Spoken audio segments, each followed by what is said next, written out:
Hi, I'm Dave Gardy for Cybersecurity TV from our studios here near Washington, D.C. for another special presentation in the STIG Compliance TV series with SteelCloud. And sitting across from me, socially distanced, is Mr. Brian Hajos, who's the CEO of SteelCloud. Thanks for joining us, Brian. Thank you so much.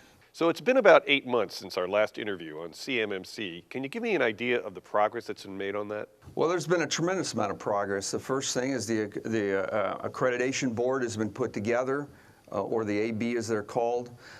We have the initial training for the assessors has been scheduled. A lot of the nuts and bolts have happened. As you're probably aware, we have literally dozens of seminars, podcasts, and seminars about CMMC. So a lot of work has been done. There's still a few pieces left to do, but I'd say all of the critical elements are coming together. So a lot of progress in the last 8 months. So significant portions of CMMC, at least the first 3 levels, are based on NIST 800-171, which is already a requirement for any organization handling controlled and classified data. But how does that affect the contracting community's approach to CMMC implementation? Well, I think it's instructive because, you know, one of the comments that we've received from leadership within the CMMC community is that these contractors have to do most of this work today for 171. So in terms of getting started, knowing what to do and making progress, look to 171 as the final touches are put on CMMC. So I think it's really helpful if any of the contractors want to get started, look to their 800-171. Now, traditionally, when faced with an opportunity like CMMC, organizations will use a top-down approach, set the policies and then do the work. Is that the right approach to use here for CMMC? I don't think so, and the reason is a couple of fold. One is that things are coming together, and if you wait till they're all together to set all your policies, then you're going to have a very short fuse to get everything done. I think that if we look at how the CMMC has been put together, there are a lot of parallel activities, parallel by the government, getting DFARS modified, parallel by the AB, parallel by all the people preparing themselves to be assessors. So I think that if we bifurcate maybe the policy and process issues and then the technical jobs that need to happen for CMMC, both can move forward in parallel, and it will cause less disruption, less cost, and allow people to get their compliance on time and in a reasonable budget.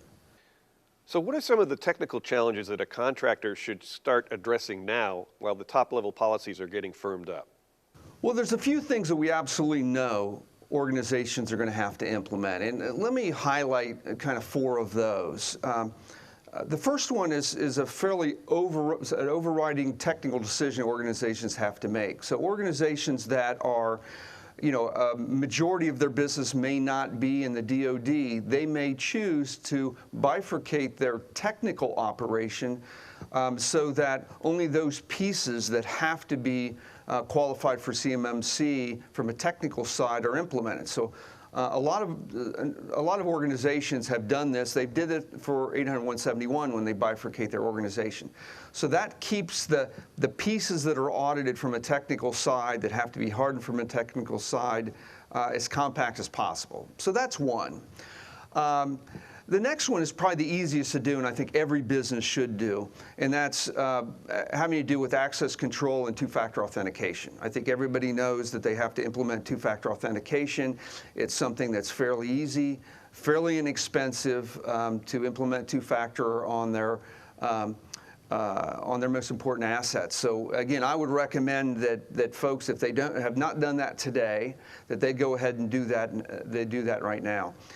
The other has to do with data protection, which will be a requirement for CMMC. Most organizations have fairly good data protection for data in motion with SSL and other techniques. It's really the data at rest. So looking at encryption capabilities for their data at rest to protect those. And so again, that's something that can be kicked off right away. The last one is really the hardening of the infrastructure. This is probably the heaviest lift of all of the technical issues that an organization will have to deal with CMMC. And that's something they take a look at. So one is choosing a standard, be it CIS or STIG. Anecdotally, most organizations are choosing STIG just because the DoD complies with STIG, and knowledge of STIG will have some downstream benefit to the organization. But identifying their assets, be they servers, workstations, or network switches and routers, identifying those pieces of equipment that will have to be hardened, choosing a standard, and then determining if they're going to do it manually or they're going to use automation to do it. How can SteelCloud help the process? We provide software to automate the hardening process. We reduce 90% of the upfront effort and 70% of the ongoing effort. And beyond just the reduction of the expense, by implementing our ConfigOS software, organizations put in a process for keeping themselves in compliance. And one of the differences between CMMC and NIST 800-171 is the concept of maturity. So it's just not point in time, but is how mature the process is. Do you have things in place to stay in compliance? And as a byproduct of implementing the software, you create most of the process for keeping the hardening effort in compliance. So if people want to find out more about SteelCloud, where should they go on the web? www.steelcloud.com. That's www.steelcloud.com. This has been another in the series of STIG Compliance TV programs, and we've been here with Brian Hages, who's CEO of SteelCloud. Thanks for joining us, Brian. Thank you. I'm Dave Gardy for Cybersecurity TV from our studios near Washington, D.C. Thanks for watching.